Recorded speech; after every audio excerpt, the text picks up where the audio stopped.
for giving such very clear testimony about what happened. When you think back on that day, there's some of the things that you said to the inquiry about what you wished you'd asked your daughter. Can you talk to us about that? It's something terrible that haunts you, but I can't help but wonder if I had stayed in Ottawa, that I would have been closer to the whole thing, right? And I think I probably would have remembered the headache, and I would have just said, oh, what about your head? Like when I looked at her knee. But because I was out of town and she was so focused on the knee, it just never crossed my mind. What you were saying that you've come here for a reason to make. What do you want to happen from this? So our big goal is for this to never happen again. That no other parent has to go through the worst tragedy of their life, losing a child. And really the only way we can prevent that, I know we're going to try to work on that, but it would be awareness and education. And how we're going to do it, I'm not sure exactly, but I'm definitely willing to do whatever they would want me to do. You mentioned the possibility of a mandatory course in grade 9 to talk to students about head injuries. Yeah. What sorts of things would you like to see covered if that was to become a mandatory part of the curriculum? So it is mandatory right now in Ontario that you take grade 9 gym, and as part of that there's a health unit. And so I'm sure they could develop like a 1-period lesson that would talk about what kind of things with your brain are different at that age, and they would have to go over what a concussion is, and that any symptom, just one symptom, constitutes a concussion, and that they have, the problem is that at that age, that if they have another one within a certain time frame, what could happen, and that is death, we know. Mrs. Stringer, Matt talked this morning about how, looking back, he would have lied to a coach. He would have said I had to play. He talked about his competitiveness. Aside from kind of the health and talking about concussions, do you think there has to be a discussion with young people about, not to take away the competitiveness of sports, but that it's not the be-all and end-all, that your health is? Yeah, I know for a fact that if Rowan had known the consequences, she would not have played. So I think that a lot of kids, if you give them the knowledge, would make the right choice. In hindsight, maybe I would have really emphasized the fact that your health is never worth like one game in Tier 2 rugby. Like, let's be honest, they're not professionals, they're not getting paid. We put our kids in sports for definitive reasons, but always we should be aware that we don't want any long-term injuries from them playing these sports. Is there something, as parents, I can only imagine it was very difficult to see that your child had texted some of her friends about these issues, and that they were, as opposed to telling you continually that this was going on. What as parents can we tell kids to tell their parents, to tell people, as you said, if one person had mentioned to an adult about this. So how can we turn that around, that kids aren't just discussing this among themselves? Unfortunately, I think that the situation that happened with Rowan would be common among kids that are just like her. So she was competitive, she was driven, she was the captain. So there's a lot of factors there. So they have discussed things about having a different captain for every single game. That takes away from the whole reason you have a captain, so I'm not sure how well that would work.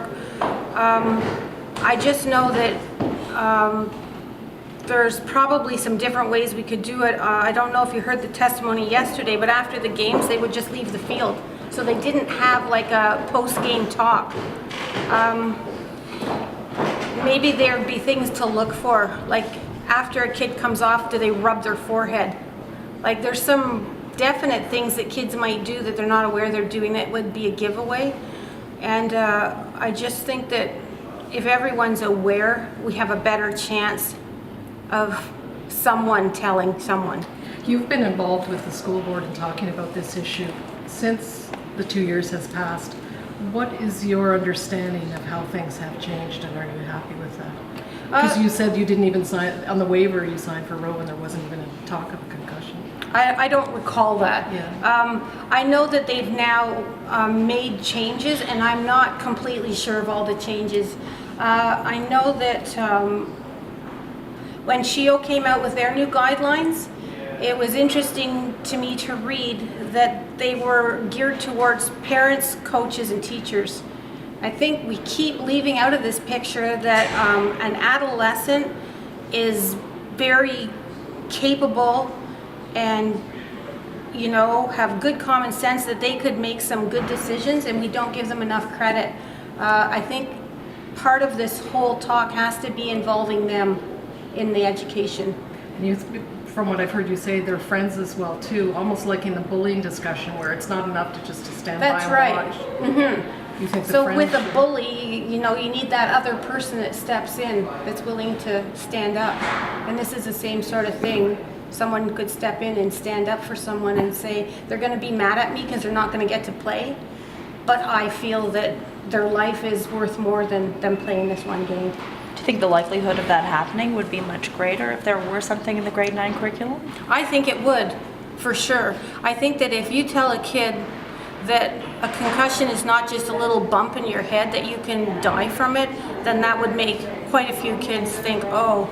I also think that when you put a face to an incident like this, it has a much larger impact, and so that's why we're so willing to do all the interviews and do inquests and do everything we can to get the word out.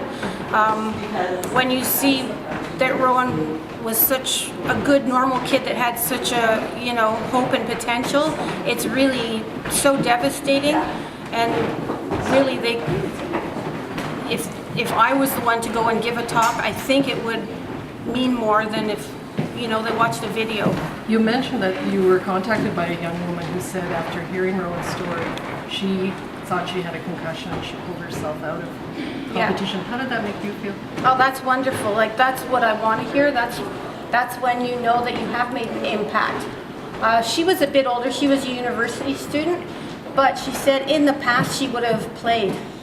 But because of Rowan's story, she didn't play. So I already know that we can get through to that age group. I'm sure we can get through to younger age groups as well. Was Rowan trying for any scholarships or bursaries for sports, No. rugby, or anything like that? No. Kathleen, you talked about the tough decisions you had to make once she was in the hospital, organ donation and stuff like that. Can you elaborate on that? A lot of people have said that. I don't know how you made the decision to donate her organs, but we've always tried to emphasize it wasn't our decision. It was her decision, and she made that decision the day she signed that organ donor card at the age of 16. I think 16-year-olds are old enough to make that decision. They're old enough to donate organs. And so we were just honoring her. So once, you know, things got to a certain point, everything we do now is always for Rowan and for her legacy. So none of this stuff we do is for us. It's all in Rowan's memory and in the hopes that there's many people that are affected and also many people that benefit. So we got lots of feedback about kids that signed their donor cards that never thought about it until they... She's making a big difference. We're helping it along, but really all along they've always been her decision. Like I actually wanted to testify. I felt that I had a lot of good things that I wanted to get out and to say. You know, yesterday was hard with the text messages because they're taking like a small little snapshot of one evening, but when I listened, it made me think that that's all that went on in the days preceding, and that's not all that went on. There were many other interactions with different people that didn't involve that. So, you know, it was hard to come in here this morning. I felt pretty upset, and but not necessarily about giving the testimony, just because I felt that people might think that, you know, she knew, so it's kind of her fault. And I know that most people wouldn't think that, but I wouldn't want anyone to think that. I think we need to really understand that she was 17, and she was a young 17.